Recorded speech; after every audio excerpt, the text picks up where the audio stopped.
Huge U-turn on the Joe Biden border policy, boy. Oh boy, we got to talk about this. We'll get reactions from Donald Trump. We'll also hear it directly from Joe Biden. But let me start by just giving you a little preview of what the heck is going on.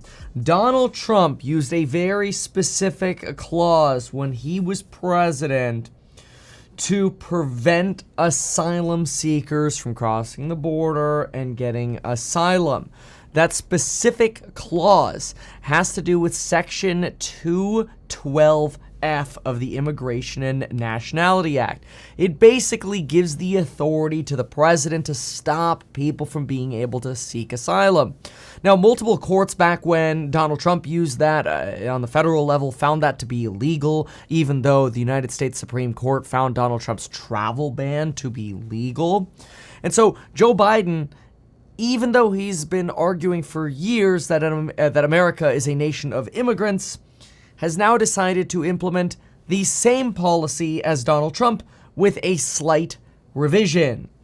The policy that Donald Trump used limited asylum seekers from coming into America. Joe Biden is using the exact same policy, the exact same language in Section 212 to do the same thing that Donald Trump did. The difference, though, is that Joe Biden is using a slight on and off toggle switch to hopefully skirt the lawsuits that are coming from the ACLU and other organizations. Here's how that works. As soon as the level of illegal crossings exceeds 2,500 per day, boom, no more asylum seekers are allowed to apply for asylum. In fact, the U.S. is going to scroll that all the way down to just 1,400 appointments per day for people who have already applied for asylum through the Customs and Border Protection One app. That's the CBP One app. Anyway, in addition to that, the policy basically prevents all new applications until that 2,500 migrant level goes down to 1,500 migrant crossings over the border per day for at least a week.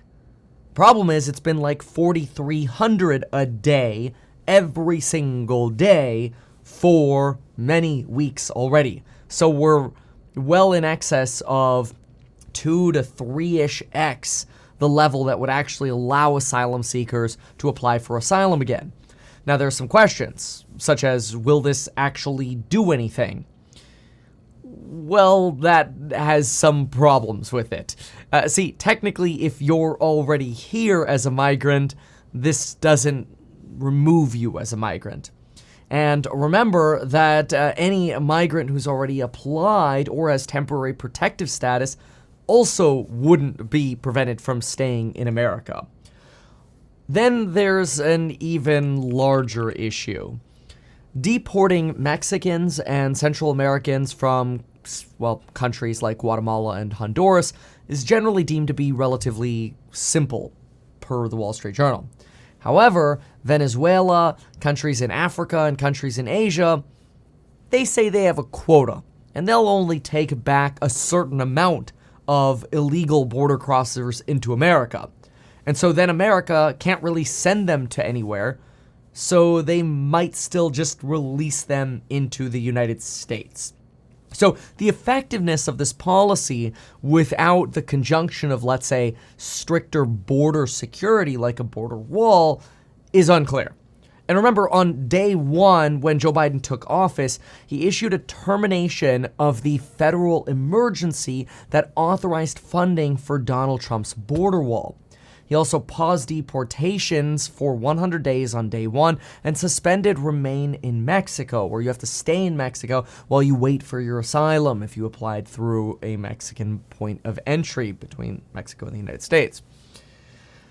Okay, so that's a lot of information to take in, but the grand scheme of this is that Biden basically went from, hey, I can't do anything because Congress won't help me, to I'll take it into my own hands by using the same law that Donald Trump used in 2018, even though that was deemed to be an obscure interpretation of the law at the time, and Donald Trump was chastised for using that section of the law. and multiple federal courts found that section of the law to be illegal.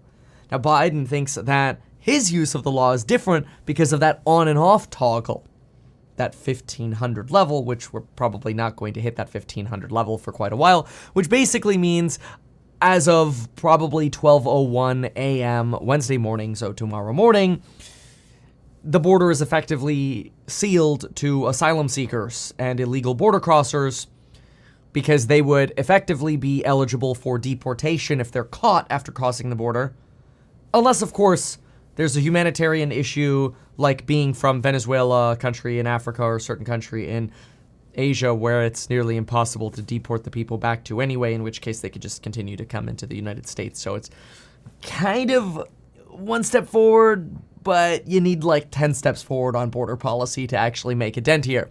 San Diego, by the way, just took the record for most illegal border crossings in April.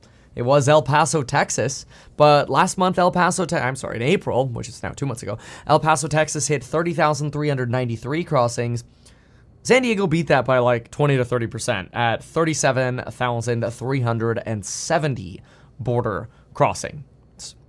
Obviously, Joe Biden here is clearly recognizing that immigration is becoming something that American voters are, quite frankly, pissed off about and they want some action on.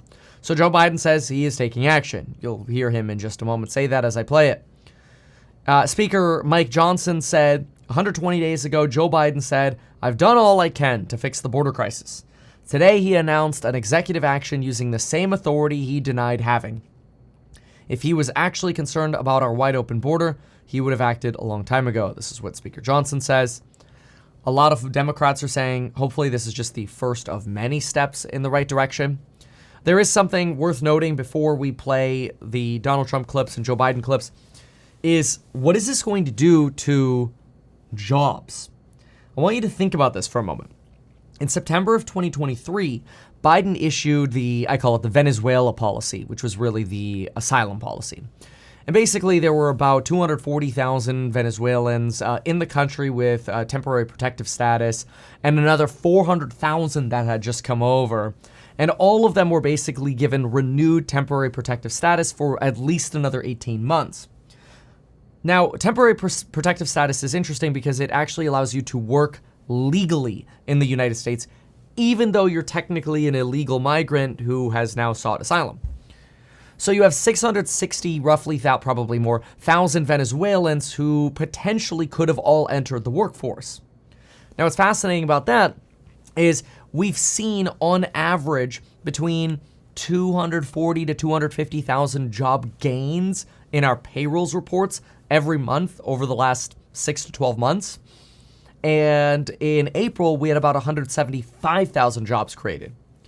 So you've basically, solely with Venezuelan migrants who were given temporary protective status, assuming all of them went into workforce, you've basically solely created 2.5 to 3.5 months worth of jobs data with illegal migrants who were given temporary protective status. Now, the door on asylums is getting slammed shut. They're only doing 1,400 applicants per day. And even processing those isn't going to be particularly clear.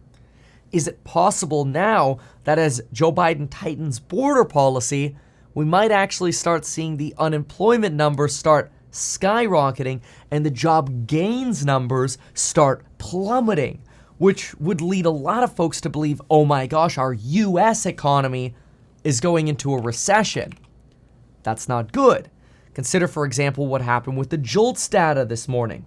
And then we're going to go into those videos from Trump and Biden. Job openings fell to the lowest level that we've seen in over 3 years, dropping to 8.06 million, revised down, and that's with a revision down, or from a revised down figure of 8.36 million. This reflects a slowdown in the labor market, obviously. But what's interesting here is that you saw declines across various industries, including healthcare vacancies, falling to a 3-year low. Manufacturing at the lowest level since late 2020, government job demand weakening as well. Those sectors, by the way, were the sectors that were propping up job numbers. Now those are starting to weaken. And so now, while there's a concern over the reliability of these surveys, The reality is, if the jobs market is slowing, it could mean we're actually closer to a recession than we really want to be, which is not great. Maybe that's why the yield curve is so inverted. Mind you for a moment, the 10-2 yield curve, the inversion of the yield curve, right now, at the time of this recording, sits at negative 44 basis points. That's pretty inverted. It's roughly, with the exception of about May 25th, it's the most inverted we've been in since March and February. So we're going deeper into inversion, not uninversion, disinversion, whatever. Basically, it's getting worse, and it's a recessionary signal. This is despite the 10-year dropping. Now, that's really interesting because it could mean markets are pricing in a greater chance of a jobs or employment recession. Not great. Now, let's listen to what Donald Trump has to say, and then we'll listen to what Joe Biden has to say about this. Joe Biden, the worst president in the history of our country by far, has totally surrendered our southern border. His weakness and extremism have resulted in a border invasion like we have never seen before. Other countries have emptied out their prisons, insane asylums, and mental institutions and sent us drug dealers, human traffickers, and terrorists. Millions of people have poured into our country, and now, after nearly 4 years of his failed, weak leadership, pathetic leadership, crooked Joe Biden is pretending to finally do something about the border. But in fact, it's all about show because he knows we have a debate coming up in 3 weeks. The truth is that Joe Biden's executive order won't stop the invasion. It's weak and it's pathetic. It will actually make the invasion worse. Keep in mind for a moment that Joe Biden is just using the same executive order that Donald Trump did. Donald Trump isn't getting into the weeds of that, though. Presumably that's because Joe Biden isn't taking the other steps of, let's say, let's secure the border some more. Now, there is an argument that no, he is. For example, they're working harder to seize fentanyl at the border. They're supposedly working harder at addressing and making case decisions faster within a goal of 6 months versus 6 years. They're revoking the visas of CEOs and government officials who profit from the exploitation of vulnerable migrants. This is what they're saying, and that's their pitch. They're expanding efforts to dismantle human smuggling. They're supporting immigration persecutions in other countries, and they're trying to enhance their immigration enforcement. This is what they're saying they're doing. Of course, they'll have to show some proof in the pudding for Americans to really believe it. Millions of people a year will continue to pour across our border and be released into our country.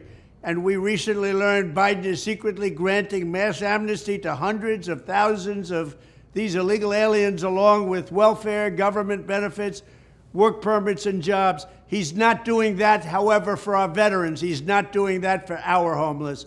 He's giving illegal aliens far more than our veterans get, far more than our homeless get. Many of the left are even... Some of this has to do with some of the migrant policies you're seeing in New York.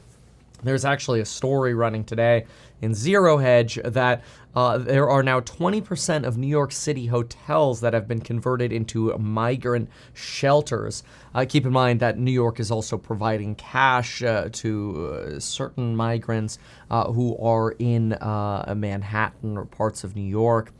There are currently about 65,000 migrants being sheltered in hotels, tent dormitories, and other shelters. City is expected to spend about $10 billion over the next 3 years on the migrant policies in New York. Even pushing for illegal aliens to vote in our elections, which is what this is all about. That's why they're allowing up to 20 million people since he took office. When I was president, we built over 500 miles of border wall, stopped the flood of criminals, and we had the safest border in the history of our country. We need to secure our border once again. We need to secure our border once and for all. Crooked Joe will never get the job done. He doesn't want to get the job done. It's just words and misinformation because he could have done it very easily. All he had to do is say, close the border. That's the power of the presidency. But when I'm elected, it will be my top priority. On day one, I will seal the border, stop the invasion, and send Joe Biden's illegal aliens back home. They have to be sent back home because no country can sustain the damage that our country is sustaining. All over the world, crime rates are going down because all over the world, not just South America, they're sending criminals into the United States of America. They're taking their drug dealers and their people in jail, lots of people in jail. They're taking their murderers, their killers, they're taking them all and they're sending them into the United States. In Venezuela, crime is down a staggering 67%. Because if you go to Caracas, if you go to different places, they're sending their criminals into the United States. It's a horrible thing, and that's happening all over the world, many, many places, many countries. We're not going to let it continue. We're going to get them out. We're going to bring our country back to safety. We're going to make America great again, greater than ever before. Thank you very much. Well, that's Donald Trump's take. Now, keep in mind some of these claims we've heard before, such as mass deportations. This was a claim that Donald Trump made in 2016 as well. This is something that a lot of folks are looking forward to, but others say, how practical is that really going to be, especially as other countries don't exactly open their arms to taking people back?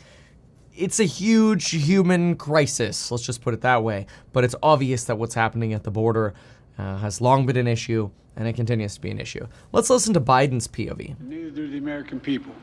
So today, I'm moving past Republican obstruction and using the executive authorities available to me as president to do what I can on my own to address the border. Frankly, I would have preferred to address this issue through bipartisan legislation because that's the only way to actually get the kind of system we have now that's broken, fixed, to hire more Border Patrol agents, more asylum officers, more judges. But Republicans have left me with no choice. Today, I'm announcing actions to bar migrants who cross our southern border unlawfully from receiving asylum. Migrants will be restricted from receiving asylum at our southern border unless they seek it after entering through an established lawful process. And those who seek to come to the United States legally, for example, by making an appointment and coming to a port of entry, asylum will still be available to them, still available. But if an individual chooses not to use our legal pathways, if they choose to come without permission and against the law, they'll be restricted from receiving asylum and staying in the United States. This action will help us gain control of our border, restore order into the process. This ban will remain in place until the number of people trying to enter illegally is reduced to a level that our system can effectively manage. We'll carry out this order consistent with all our responsibilities under international law, every one of them. Yeah, that's 1,500 is the level per day for a week. So not just one day, for an entire week. So in other words, probably sealed for quite a while. Though again, kind of all you have to do is say, well, I'm from a country that won't take me back, or humanitarian reasons, or whatever, which sounds a whole lot like asylum in the first place. But if you don't have somewhere to send people, it's a whole nother problem. So you kind of have to stop people from crossing the border in the first place. Anyway, let me know if you found this insightful or useful. Let me know any comments you have in the comments down below. Thanks so much. Goodbye. Why not advertise these things that you told us here? I feel like nobody else knows about this. We'll try a little advertising and see how it goes. Congratulations, man. You have done so much. People love you. People look up to you. Kevin Paffrath there, financial analyst and YouTuber. Meet Kevin. Always great to get your take. Even though I'm a licensed financial advisor, licensed real estate broker, and becoming a stockbroker, this video is not personalized advice for you. It is not tax, legal, or otherwise personalized advice tailored to you. This video provides generalized perspective, information, and commentary. Any third-party content I show shall not be deemed endorsed by me. This video is not and shall never be deemed reasonably sufficient information for the purposes of evaluating a security or investment decision. Any links or promoted products are either paid affiliations or products or services we may benefit from. I also personally operate an actively managed ETF. I may personally hold or otherwise hold long or short positions in various securities, potentially including those mentioned in this video. However, I have no relationship to any issuer other than HouseHack, nor am I presently acting as a market maker. Make sure if you're considering investing in HouseHack to always read the PPM at househack.com.